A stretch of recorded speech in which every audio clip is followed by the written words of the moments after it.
Welcome to జనం మాట. నేను మీ చంద్ర. మన రాష్ట్ర ముఖ్యమంత్రి జగన్మోహన్ రెడ్డి గారు తన ఇంటి కళను నెరవేర్చాడని ఒక మహిళ ఒక మీడియా ఛానల్కి ఇంటర్వ్యూ ఇస్తూ బాగా వైరల్ అయింది. ఆ వైరల్ అయిన వీడియో టీడీపీ నాయకులు కొంతమంది ట్రోల్ చేశారు. ఆ ట్రోల్ చేస్తే ఆవిడ మనస్తాపానికి గురి ఆత్మహత్య చేసుకుంది. మరి ఆత్మహత్యకు సంబంధించిన వార్త ఈనాడు ఆంధ్రజ్యోతి ఏమైనా రాసిందా, మరి లేదంటే ఎటువంటి వార్తలు రాసిందో ఒకసారి చూద్దాం. ఈనాడు వార్తాపత్రిక పొత్తుపై లెక్క తేలిందని ఒక వార్త రాసింది. 17 లోక్సభ 144 అసెంబ్లీ స్థానాలు చేదకపోతే భాజపాకి 6 లోక్సభ 10 అసెంబ్లీ సీట్లు 2 లోక్సభ 21 స్థానాల్లో బరిలోకి అని రాసింది. మరి అదేవిధంగా ఆంధ్రజ్యోతి ఇదే వార్తకు సంబంధించి ఆశీర్వదించండి, రాష్ట్రం కోసం కలిసి వస్తున్నాం, చంద్రబాబు సీట్ల లెక్కలు ఖరారు, బీజేపీ టీడీపీ జనసేన చర్చల కొలికి కమలానికి 6 లోక్సభ 10 అసెంబ్లీ, జనసేనకి 21 అసెంబ్లీ 2 పార్లమెంట్. మరి ఈ రోజు టీడీపీ జనసేన పొత్తు పెట్టుకున్నాం, బీజేపీ కూడా కలిసింది. ఖచ్చితంగా టీడీపీ 144 సీట్లు, జనసేన 21 సీట్లు, బీజేపీ 10 అసెంబ్లీ సీట్లలో పోటీ చేయబోతుంది, 170 స్థానాలకు కానీ ఇది కొలిక్ అని చెప్పింది. అయితే వచ్చే ఎన్నికల్లో మరి బీజేపీతో పొత్తు పెట్టుకున్నాయని చెప్తున్న టీడీపీ జనసేన మరి రాష్ట్రానికి బీజేపీ ఏం న్యాయం చేసింది? ప్రత్యేక హోదా 5 సంవత్సరాలు కాదు 10 సంవత్సరాలు ఇస్తానని నరేంద్ర మోదీ గారు ఇచ్చారా? మరి విశాఖ ఉక్కు పరిశ్రమని ప్రైవేటీకరణ చేయకుండా ఆపగలిగారా? మరి ఎందుకు బీజేపీతో పొత్తు పెట్టుకున్నారు? ఒకటే చంద్రబాబు గారిపై ఆల్రెడీ కేసులున్న ఆ కేసుల్లో ఎలాగైనా బయటపడాలనే ఉద్దేశంతో కేంద్రంలో అధికారంలో ఉన్న పార్టీతో పొత్తు పెట్టుకుంటే రేపు పొద్దున్న బీజేపీ మళ్ళా గెలిస్తే గనక అదే పార్టీతో కేసులో మాఫీ చేసుకోవచ్చని ఒక కుటిల ప్రయత్నం తప్ప అందుకు మించి కనిపించట్లేదు. మరి నిజంగా బీజేపీ మనకి న్యాయం చేసింటే మరి ఎందుకు ఈ రోజు 2019 ఎన్నికల్లో అదే నరేంద్ర మోదీని బండబూతులు తిట్టింది, అదే బీజేపీ అధ్యక్షుని బండబూతులు తిట్టింది, అమిత్ షా గారిని టీడీపీ ఎందుకు బండబూతులు తిట్టింది? మరి మనం చూస్తున్న రాజకీయాలను చూస్తుంటే కేవలం వీళ్ళ స్వార్థ ప్రయోజనాలకు తప్ప అందుకు మించి ఏం లేదనిపిస్తుంది. మరి అదేవిధంగా ఇంకో వార్త చూసుకున్నట్లయితే సొంతూరుకు సీఎం జగన్ పర్యటనలో 4 గంటల నరకం, బార్గెట్లతో పులివెందుల దిగ్బంధం, పలు అభివృద్ధి పనులకు ప్రారంభోత్సవం. ఏదైతే జగన్ పర్యటనతో కడప రోడ్డులో 4 గంటల పాటు నిలిచిన వాహనాలు కారులో నుంచి జగన్ అభివాదం. ఏదైతే జగన్మోహన్ రెడ్డి గారు సొంత ఊరికి వచ్చారో సందర్భంగా ట్రాఫిక్ జామ్ అయిందని చెప్పి ఒక వార్త రాసుకొచ్చారు.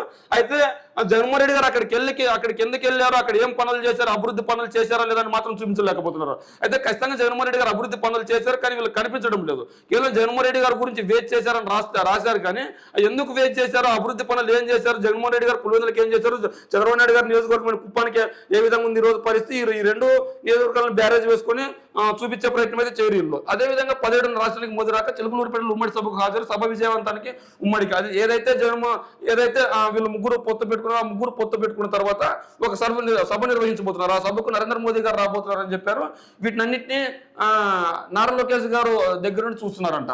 మరి ఏదేమైనప్పటికీ వచ్చే ఎన్నికల్లో ఈ 3 పార్టీలు గెలిపే లక్ష్యంగా ముందుకెళ్తున్నాయి తప్ప జగన్మోహన్ రెడ్డి గారు చేసిన మంచి పనుల మాత్రం వీళ్ళు వ్యతిరేకించట్లేదు. ఒకటి అమ్మఒడి కావచ్చు, లేదంటే జగనన్న విద్యా దీవెన కావచ్చు, వసతి విద్యా దీవెన కావచ్చు, నాడు నేడు కావచ్చు, ఇంగ్లీష్ మీడియం కావచ్చు, లేదంటే ఆసరా కావచ్చు, వాహన మిత్ర కావచ్చు, ఇలాంటి ఎన్నో పనులు చేశారు, రైతు భరోసా కావచ్చు, ఇలా ఎన్నో పనులు చేశారు. మరి ఆ పనులన్నింటినీ వ్యతిరేకిస్తున్నాం, ఆ పనులన్నీ మేము వచ్చి రద్దు చేస్తామని చెప్పట్లేదు. జగన్మోహన్ రెడ్డి గారు తీసుకొచ్చిన వాలంటీర్ వ్యవస్థ తప్ప, మరి జగన్మోహన్ రెడ్డి గారు తీసుకొచ్చిన సచివాలయ వ్యవస్థ తప్ప, జగన్మోహన్ రెడ్డి గారు తీసుకొచ్చిన మెడికల్ కిన్నిజీలు తప్ప, జగన్మోహన్ రెడ్డి గారు తీసుకొచ్చిన మీ ఇంటికే మీ డాక్టర్ తప్ప ఇలా ఎన్నో సంక్షేమ పథకాలు చేశారు. కానీ ఆ సంక్షేమ పథకాలన్నింటినీ వీళ్ళు రద్దు చేసి మేము మిగిలిన పనులు చేస్తామని చెప్పుకోలేకపోతున్నాం. అయితే జగన్మోహన్ రెడ్డి గారు తన పరిపాలన తన మార్కును చూపించారు. రాజశేఖర రెడ్డి గారు 5.5 సంవత్సరాలు పరిపాలిస్తే తన మార్కును ఏ విధంగా అయితే ఈ రోజు తెలుగు ప్రజల్లో మర్చిపోకుండా గుర్తుపెట్టుకున్నారు, అదే విధంగా జగన్మోహన్ రెడ్డి గారు పరిపాలన కూడా ఆ విధంగా తీసుకుని వచ్చారు. ఇంతటి మంచి పరిపాలన చేసిన జగన్మోహన్ రెడ్డి గారిని ఓడించడానికి ఈ 3 పార్టీలు ఒకటే అవుతున్నాయి తప్ప అంతకు మించి లేదు. అయితే అమల్లోకి పౌరసత్వ సవరణ చట్టం నిబంధనల గురించి ఒకటో వార్త రాశారు.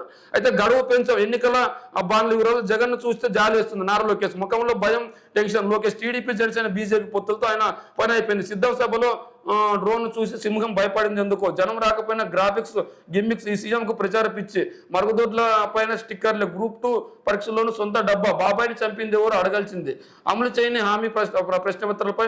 మరి మీరు కూడా మీ తాతయ్య గారైన నందమూరి తారక రామారావు గారు నిన్నపోటు పొడిచింది ఎవరు? ఆ రోజు అభ్యంతరంగా ఎన్టీఆర్ గారిని పార్టీలో నుంచి గద్దె దించి మీ నాన్నగారు ఎందుకు సీఎం కాగలిగారు అంటే ఆ రోజు ఎన్టీఆర్ గారు ఏమైనా రాజకీయాలకు శక్తి పలికారా?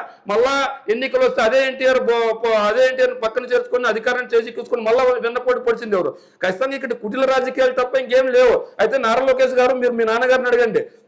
అందరూ చెప్తున్నారు నాయన మా తాతగారి పని చెప్పులు వేపించింది మీరైనా నిజమా కదని మీ నాన్నగారిని అడగండి తెలుస్తుంది. అంటే ఇక్కడ మీరు అధికార దాహం తప్ప ఇంకేం లేవు.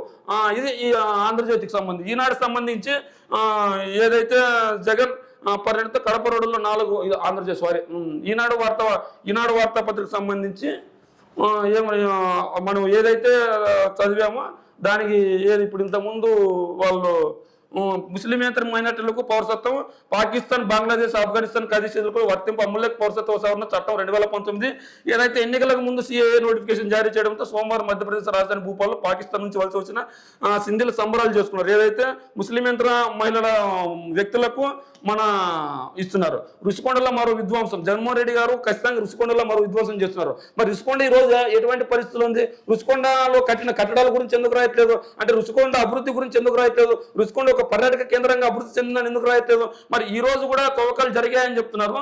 మరి నిజంగానే తవ్వకాలు జరిగింటే మరి ప్రభుత్వం దేన్ని ఉద్దేశించి వాళ్ళు తవ్వకాలు తవ్వారు? మరి అక్కడ ఏమైనా కట్టడాలు కట్టడానికి, అభివృద్ధి పనులు చేయడానికి మరి అవన్నీ రాయాలి కదా. అవన్నీ రాయకుండా కేవలం వీళ్ళు తవ్వుతున్నారని మాత్రమే రాస్తున్నారు. రాష్ట్రానికి ఆదర్శం పులివెందుల సీఎం జగన్ వెల్లడి 861 కోట్లతో ప్రగతి పవనాలు ప్రభుత్వం. ఇది ఈ రోజు ఈనాడు ఆంధ్రజ్యోతి రాసిన వార్తలు.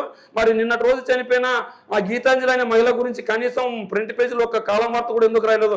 అదే టీడీపీ జనసేన కార్యకర్తలకు గనక చిన్న చిన్న గాయాలు అయితేనే, ఎక్కడన్నా రోడ్ యాక్సిడెంట్ అయినా సరే ఆ టిప్పర్ వైసీపీ కార్యకర్త టిప్పర్ టీడీపీ కార్యకర్త బైక్ని ఢీకుందని రాసే ఈ ఆంధ్రజ్యోతి ఈనాడు ఈ రోజు ఒక మహిళ ఆత్మహత్య చేసుకుంటే ఆత్మహత్య గురించి ఎందుకు రాయలేదు?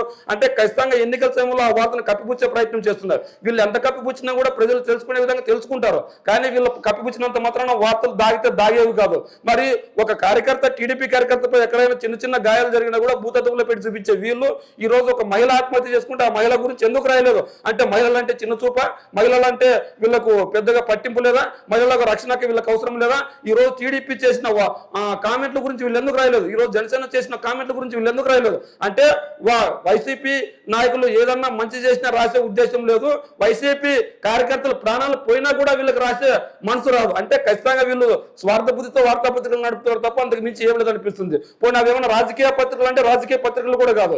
వీళ్ళేమో సమాజాన్ని గురించే జర్నలిజం అని చెప్పుకొని ముసుగులో ఉంటారు. కొన్ని ఛానల్స్ ఉన్నాయి, మా రాజకీయ ఛానల్స్ అని ముసుగేసుకొని ఉండే వాళ్ళని రాయమనడం తప్పు. అలా ఎలా రాయమంటాం మనం? వాళ్ళ రాజకీయ పార్టీకి అనుబంధంగా ఉన్న ఛానల్ కాబట్టి వాళ్ళు రాజకీయ వార్తలు రాసుకుంటారు. మరి ఈ రోజు ఈనాడు ఆంధ్రజ్యోతి రాజకీయ వార్తాపత్రికల, లేదంటే రాజకీయ వార్తల, లేదంటే రాజకీయాల గురించి రాజకీయకు సంబంధించిన సమస్యల కాదు కదా. మరి ఏదేమైనప్పటికీ నిన్నటి రోజు ఆత్మహత్య చేసుకున్న మహిళ గురించి రాయకపోవడం చాలా బాధాకరం. రాసింటే బాగుండేది. మీ రాజకీయాలు మీకు ఏ వ్యక్తికైనా మద్దతు తెలుపుకోండి ఈనాడు ఆంధ్రజ్యోతి. అయినా కూడా ఒక మహిళ ఆత్మహత్య చేసుకుంది, ఆ మహిళకు కారకైన ఆ కామెంట్ల గురించి ఒక వార్త రాసింటే బాగుండదని మా అభిప్రాయం. మరి ఈనాడు ఆంధ్రజ్యోతి రాసిన వార్తల గురించి మీరేమనుకుంటున్నారో మీ కామెంట్ రూపంలో తెలియజేయండి.